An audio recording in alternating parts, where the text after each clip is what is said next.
Bollywood silver screen presenting अगोरा।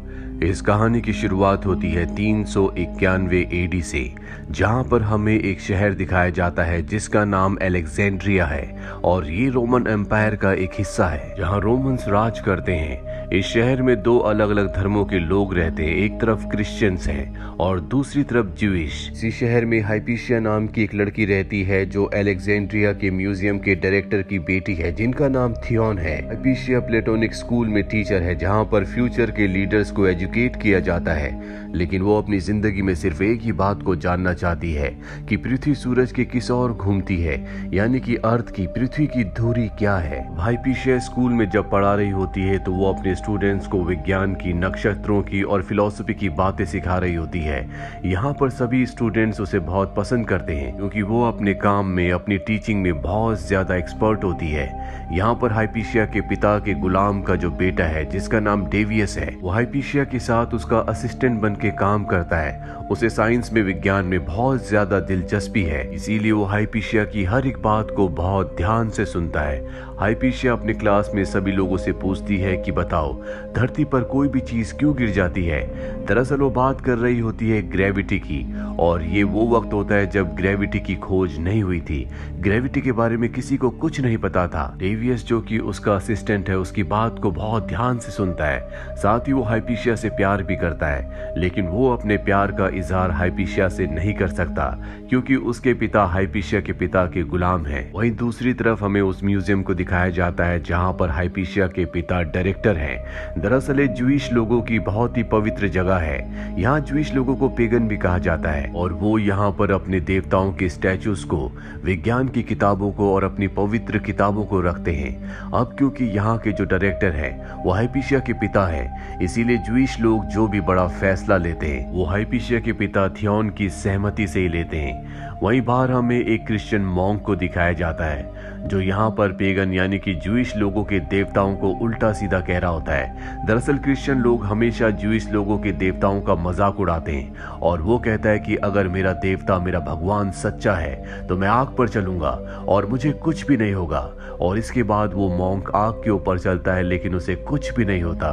दरअसल उसने इस तरह का आउटफिट पहना होता है जिस वजह से आग उसे जलाती नहीं है। सारे क्रिश्चियंस लोग उसकी वाहवाही करना शुरू कर देते हैं, जिसके बाद यहाँ पर ज्यूइश लोगों के प्रीस्ट को भी उस आग में धकेला जाता है, लेकिन वो जलना शुरू हो जाते हैं, पर उनके लोग उन्हें आकर बचा लेते हैं। हाइपीशिया के पिता थियोन भी क्रिश्चियन लोगों से नफरत करते हैं और एक दिन उन्हें अपने घर पर एक क्रॉस मिलता है जो कि एक गुलाम लड़की का होता है। इससे उन्हें बहुत गुस्सा आता है। इससे पहले कि वो उसे सजा देते, उनके गुलाम का बेटा डेविस जो कि हाइपीशिया का असिस्टेंट है, वो इल्जाम अपने ऊपर ले लेता है और कहता है कि ये क्रॉस मैंने रखा था। हाइपीशिया के पिता इससे बहुत गुस्सा हो जाते हैं और उसे कई कोड़े मारते हैं। हालांकि हाइपीशिया अपने पिता को रोकने की, समझाने की कोशिश करती है लेकिन वो उसकी बात नहीं सुनते। हाइपीशिया को पता होता है कि डेविस का ये क्रॉस नहीं है, इसीलिए रात को वो उसके कमरे में उसे मरहम लगाने के लिए जाती है, जहाँ पर वो देखती है कि उसके लेक्चर सुन सुनकर यहाँ पर डेविस ने एक मॉडल बनाया है जिसमें अर्थ के चारों तरफ 5 प्लैनेट्स घूम रहे होते हैं। ये वो वक्त होता है जब इंसानों को पता था कि इस दुनिया में सिर्फ 5 ही प्लैनेट हैं जो कि सूरज का नहीं बल्कि अर्थ का चक्कर लगाते हैं। हाइपीशिया डेविस से बहुत ज्यादा इंप्रेस हो जाती है। अगले दिन क्लास में वो उसके मॉडल को सभी को दिखाती है और डेविस से कहती है कि सबको इस बारे में बताओ। डेविस उसे डेमोन्स्ट्रेट करता है। अब हमें दिखाया जाता है जहां पर ज्यूइश लोगों का एक पवित्र प्रोग्राम चल रहा होता है जो कि इनके मंदिर में होता है। इसे लाइब्रेरी ऑफ सेरेपियम भी कहा जाता है। यहाँ पर हाइपीशिया का एक स्टूडेंट भी होता है जिसका नाम होता है ओरेस्टियस। ओरेस्टियस हाइपीशिया से बहुत प्यार करता है, वो भी एक ज्यूइश है और यहाँ पर वो सबसे कहता है कि मैं अपनी जिंदगी में सबसे ज्यादा प्यार अपने म्यूजिक से करता हूँ और उससे ज्यादा प्यार करता हूँ मैं हाइपीशिया से, और वो अपने म्यूजिक के इंस्ट्रूमेंट को हाइपीशिया को देता है। हाइपीशिया सबके सामने उसे एक्सेप्ट कर लेती है। दरअसल उसने पहले भी हाइपीशिया को अपने प्यार का इजहार किया था, लेकिन उसके जवाब में हाइपीशिया ने कुछ भी नहीं कहा। डेविस भी यहाँ पर होता है जो ये देखकर बहुत दुखी हो जाता है कि वो हाइपीशिया से प्यार करता है जिसका इजहार वो कभी नहीं कर सकता। इसीलिए वो ईश्वर से प्रार्थना करता है कि हाइपीशिया कभी किसी की ना हो।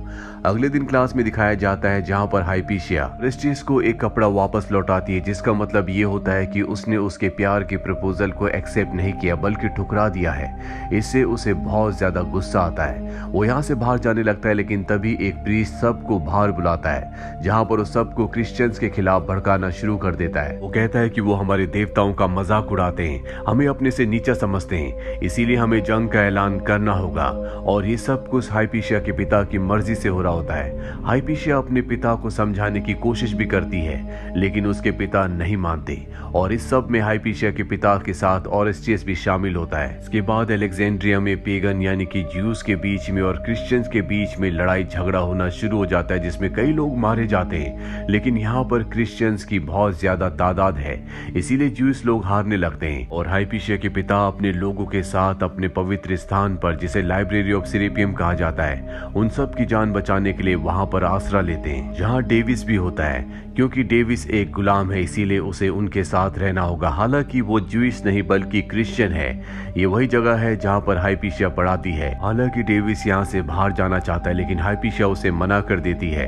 यहाँ पर डेविस के साथ साथ कुछ और क्रिश्चियन स्टूडेंट्स भी होते हैं और रात को जब वो इस जगह से भाग रहे होते तो डेविस उन्हें देख लेता है, लेकिन वो किसी को कुछ नहीं बताता क्योंकि वो जानता है कि उनका यहाँ से निकल जाना ही अच्छा होगा। कई महीने बीत जाते हैं, जिसके बाद इनका धीरे धीरे खाना खत्म होना शुरू हो जाता है, जिससे यहाँ पर सबको परेशानी टेंशन होना शुरू हो जाती है, क्योंकि यहाँ से ना तो कोई बाहर जा सकता है और ना ही बाहर से किसी को अंदर आने की इजाजत है। और एक रात को डेविस चुपचाप यहाँ से निकल जाता है। दरअसल अब ये पूरा का पूरा शहर एक तरह से दो अलग अलग हिस्सों में बढ़ चुका है, यानी कि दो अलग ग्रुप्स में, क्रिश्चियंस और ज्यूइश के। वहीं हमें हाइपीशिया को दिखाया जाता है जो उसी पवित्र जगह पर होती है जहां पर उसके सभी लोग उसके पिता के साथ फंसे हुए हैं। ऐसे माहौल में भी वो सिर्फ और सिर्फ विज्ञान के बारे में सोच रही होती है। वो सोचती है कि जब भी हम कोई चीज ऊपर फेंकते हैं या ऊपर से कोई भी चीज नीचे छोड़ी जाती है तो जमीन पर क्यों गिरती है, जबकि तारे आसमान में है, वो जमीन पर यानी कि धरती पर क्यों नहीं गिरते। और हाइपीशिया के मन में पहली बार ये बात आती है कि शायद सारे प्लैनेट्स और सूरज पृथ्वी के चारों तरफ नहीं घूमते, बल्कि जितने भी प्लैनेट्स हैं वो सब के सब सूरज के चारों तरफ चक्कर लगाते हैं। इसी तरह से यहाँ पर इन्हें कुछ और महीने बीत जाते हैं, जिसके बाद रोमन एम्परर्स इन सब को माफ कर देते हैं, कहते हैं कि तुम बाहर आ सकते हो। दरअसल उनकी नजरों में यही गुनहगार हैं, क्योंकि इन्होंने जंग का आगाज किया था और अब ये सब के सब वहां से बाहर आ जाते हैं, लेकिन इनकी किसी भी चीज पर इनका कोई अधिकार नहीं होगा। इसीलिए हाइपीशिया और उसके लोग यहाँ से अपनी जरूरी चीजों को और अपने ग्रंथों को लेकर निकल जाते हैं। जिसके बाद क्रिश्चियंस लोग इस जगह पर, जो इनकी पवित्र जगह है, वहां पर आते हैं, जिनमें डेविस भी होता है, और इनके देवताओं की मूर्तियों को तोड़ देते हैं। वहीं हाइपीशिया को दिखाया जाता है जो बहुत ज्यादा दुखी होती है क्योंकि उसके पिता की मृत्यु हो चुकी है।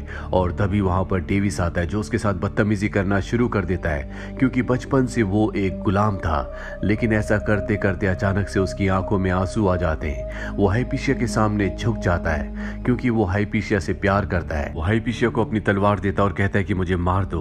हाइपीशिया उसकी तलवार से उसके गले में जो गुलामी का निशान होता है उसे काट देती है और कहती है कि तुम आजाद हो। इसी तरह से 2 साल बीत जाते हैं और अब ओरेस्टिस को दिखाया जाता है जो कि पहले एक ज्यूइश था, अब वो क्रिश्चियन बन चुका है, साथ ही उसका एक बड़ा पद है। और अलेक्जेंड्रिया में जहाँ पहले ज्यूइश का सम्मान किया जाता था, उनका एक ओहदा होता था, अब उनके ऊपर जुल्म किए जाते हैं। लेकिन इस बात से हाइपीशिया को कोई फर्क नहीं पड़ता, वो अब भी विज्ञान के बारे में सोच रही होती है। ओरेस्टिस एक बार उसे अपने साथ बोट पर ले जाता है, लेकिन यहाँ पर भी उसके दिमाग में सिर्फ और सिर्फ विज्ञान होता है। वो एक गुलाम को ऊपर चढ़ने के लिए कहती है और कहती है कि तुम्हें ऊपर से नीचे बैग फेंकना होगा। उसका मानना ये होता है कि बैग को आगे या पीछे गिरना चाहिए क्योंकि नाव चल रही है और जिस वक्त बैग हवा में होगा उस वक्त वो नाव आगे चलने की वजह से थोड़ा सा स्पॉट से पीछे गिरेगा। लेकिन ऐसा नहीं होता, वो उसी स्पॉट पर गिरता है, जिससे हाइपीशिया पूरी तरह से कंफ्यूज हो जाती है। और जल्दी उसके दिमाग में एक विचार आता है कि शायद धरती भी अपनी धुरी पर घूम रही है, लेकिन उसकी स्पीड इस तरह से है कि जिससे धरती पर रहने वाली किसी भी चीज को कोई भी फर्क नहीं पड़ता। ये वो दौर था जब धार्मिक लोगों का मानना था कि पृथ्वी गोल नहीं बल्कि चपटी है और अगर कोई इंसान पृथ्वी के अंत तक पहुंच जाए तो वो वहां से गिर सकता है। हाइपीशिया अब भी उसी स्कूल में पढ़ाती है जहां पर वो पहले पढ़ाया करती थी। उसके दिमाग में कई सारे सवाल हैं। उसके दिमाग में एक और सवाल आता है कि पृथ्वी पर ठंड, गर्म और अलग अलग मौसम क्यों आते हैं, इसका क्या कारण है। वहाँ पर उसका एक सेवक भी होता है जो उसे बताता है कि शायद सूरज बड़ा या छोटा होता होगा, इसी वजह से मौसम बदलता है। जब सूरज बड़ा होता है तो धरती पर गर्मी होती है और जब वो छोटा होता है तो ठंड। लेकिन हाइपीशिया उसकी बात से सहमत नहीं होती। वहीं ज्यूइश लोग जो क्रिश्चियन लोगों के जुल्म और सितम से परेशान है, वो उनके ऊपर हमला कर देते हैं, जिसके बाद क्रिश्चियंस लोग एक बार फिर से उन्हें बहुत बुरी तरह से मारना शुरू कर देते हैं। हाइपीशिया ओरेस्टियस के पास जाती है और कहती है कि क्रिश्चियंस लोगों को ऐसा करने से मना करो, मैं अपने लोगों को समझाऊंगी।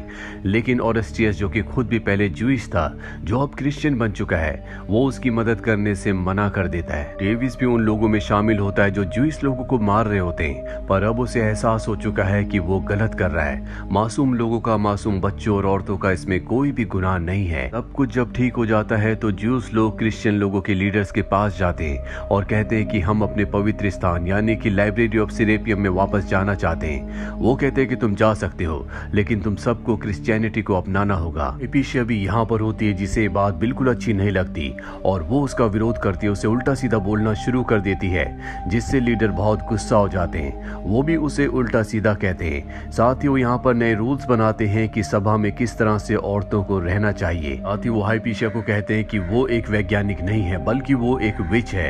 ये धरती पूरी तरह से चपटी है, लेकिन वो अपनी अलग अलग तरह की साइंस लोगों को बताती है, जो कि पूरी तरह से गलत है। इस तरह के इंसान को जीने का कोई भी हक नहीं है। यहाँ पर ओरेस्टियस भी होता है। ये सब कुछ देखकर सुनकर उसकी आंखों में आंसू आ जाते हैं। अगले दिन की सभा में सबको बाइबल के सामने झुकने के लिए कहा जाता है, लेकिन ओरेस्टियस ऐसा करने से मना कर देता। वो बाइबल के सामने नहीं झुकता और वहां से चला जाता है। सब उसे एक ढोंगी क्रिश्चियन कहते हैं। यहाँ पर वो मॉन्क जो शुरू में आग के ऊपर चला था, वो उसके सिर पर पत्थर से प्रहार करता, उसे बुरी तरह से जख्मी कर देता है।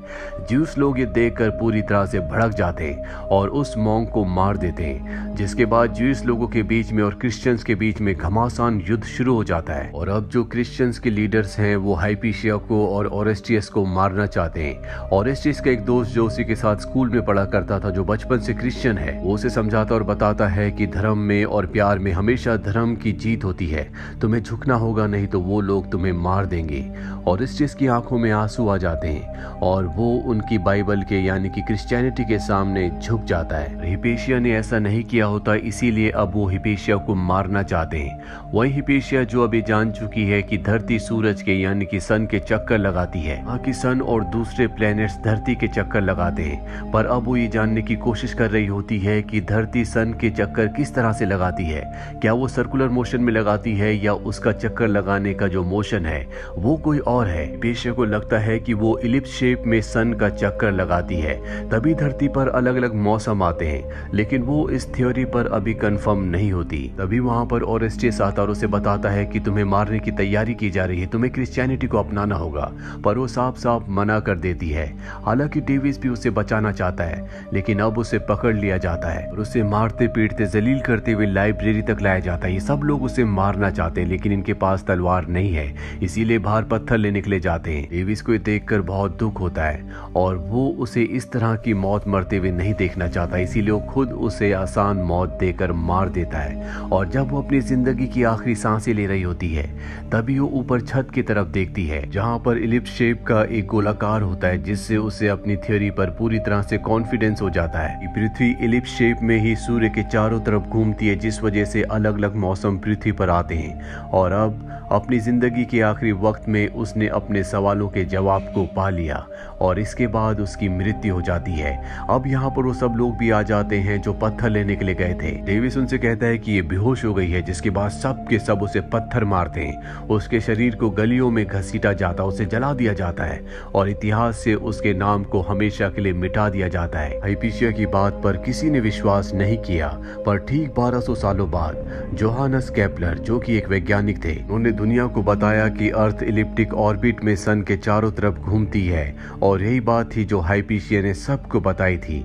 हाइपीशिया को हमेशा के लिए भुला दिया गया। इसी तरह की एक घटना हमारे देश में भी हुई थी, जहां पर दुनिया जानती है कि राइट ब्रदर्स ने पहला फ्लाइंग ऑब्जेक्ट यानी कि प्लेन बनाया था, जबकि सच तो यह है कि 1895 में शिवकर बापूजी तलपड़े, जो कि एक स्कॉलर थे, उन्होंने सबसे पहले फ्लाइंग ऑब्जेक्ट को बनाया था, लेकिन इतिहास में उनके नाम को दबा दिया गया। लेकिन आज टेक्नोलॉजी की वजह से, इंटरनेट की वजह से पूरी दुनिया कहीं ना कहीं ये जानती है कि पहला फ्लाइंग ऑब्जेक्ट बनाने वाला इंसान कोई इंडियन था। ये थी पूरी कहानी फिल्म अगोरा की, जो कि एक सच्ची ऐतिहासिक घटना है। उम्मीद करते हैं कि ये कहानी आपको पसंद आई होगी।